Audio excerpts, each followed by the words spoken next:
Shalom, kami dari kelompok 14 akan menyampaikan hasil kerja kami. Namun sebelum itu izinkan saya memperkenalkan nama saya. Nama saya Elsa Nofilmi Mesa. Saya Herdina Francisca Velia Reksameko.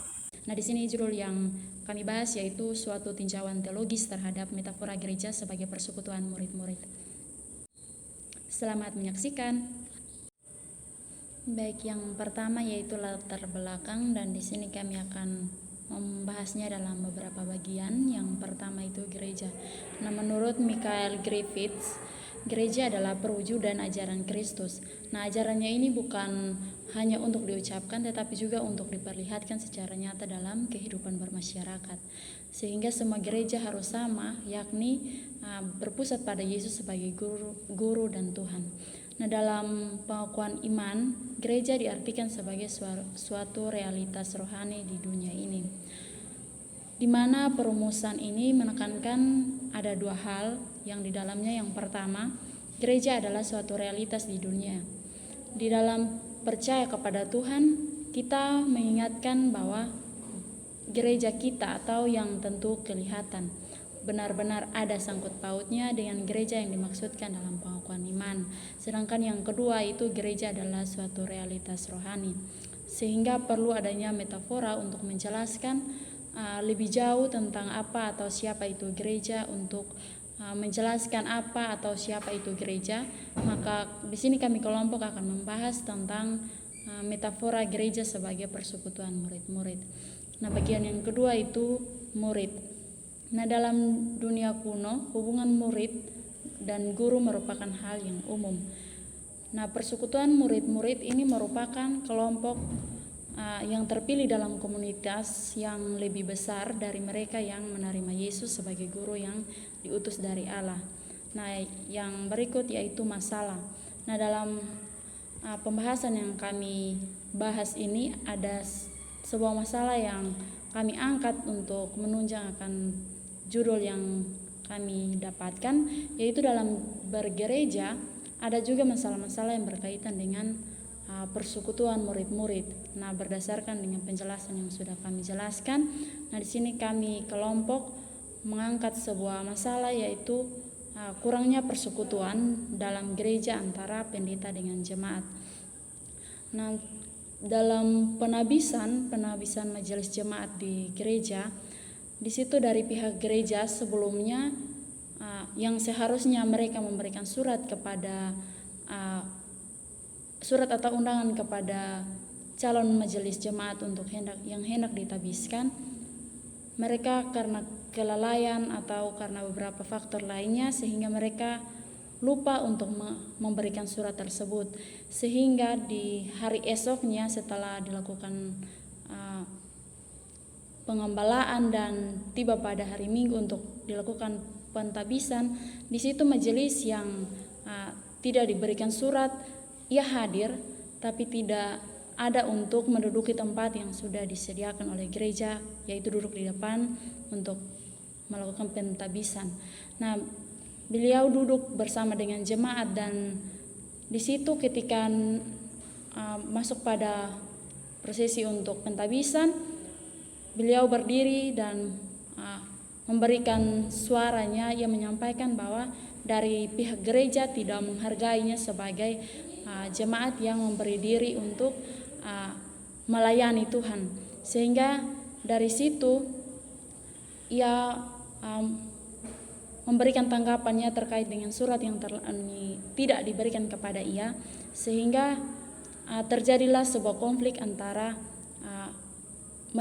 calon majelis itu dengan pendeta atau pihak gereja.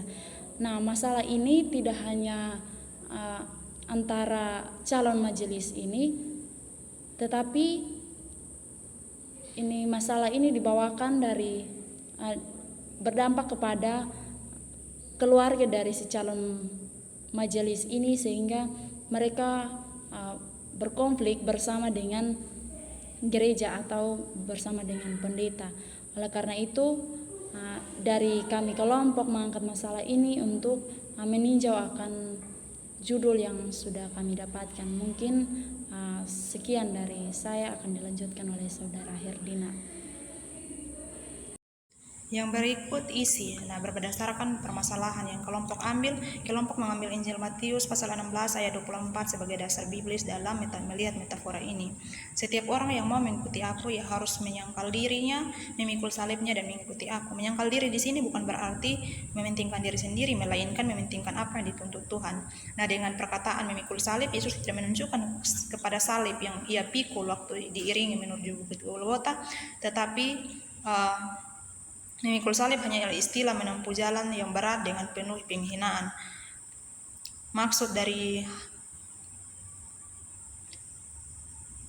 hal ini mungkin saja Yesus bermaksud bahwa orang Kristen bukan saja harus rela untuk dihina karena Kristus, melainkan harus rela juga untuk mati demi Kristus. Oleh karena seorang yang memikul salib pergi ke tempat penghukuman dan ia akan mati. Nah, dogma gereja terkait dengan topik yang diangkat adalah model gereja sebagai persekutuan murid-murid sendiri merupakan suatu variasi bentuk model gereja sebagai persekutuan. Nah, konsep persekutuan murid-murid ini merangkum lebih luas. Nah, pemakaian konsep murid-murid pada model ini menunjuk pada hubungan yang tetap antara gereja dan Kristus. Dulles mengungkapkan bahwa murid-murid merupakan kumpulan orang-orang yang terpilih dalam persekutuan yang lebih besar yang terdiri dari orang-orang yang menerima Yesus sebagai guru yang diutus Allah. Sebagai persekutuan murid-murid, gereja harus meneruskan bentuk visi misi yang diberikan Yesus kepada pengikut-pengikutnya. Hidup sebagai murid tidak terjadi begitu saja, melainkan melalui suatu proses pemuridan, di mana murid-murid Yesus adalah para pengikut sang jalan. Jadi murid-murid harus percaya kepada jalannya dan mengikutinya. Dia yang memimpin, artinya hidup kita juga harus sesuai dengan hidup Yesus. Murid-murid adalah pribadi-pribadi yang taat kepada Yesus meskipun di sekitar mereka ada jalan-jalan lain. Pemuridan bukan berarti dibentuk oleh Kristus. Seseorang tidak dapat menjadi murid Yesus ketika ia tidak mau untuk memikul salib. Makna dari pemuridan menunjukkan bahwa pemuridan merupakan hal yang sangat penting dalam model persekutuan murid-murid karena pemuridan memberikan landasan-landasan pemahaman yang penting bagi kehidupan iman para murid. Nilai-nilai yang tertanam dalam proses pemuridan ini pula membentuk para murid mampu hidup bersama dalam segala perbedaan. Dalam proses ini, para murid diingatkan untuk memikirkan kepentingan bersama, tidak egois dengan mengejar kenikmatan sendiri. Dan di sini murid-murid harus saling menegur dan mengingatkan ketika ada kesalahan.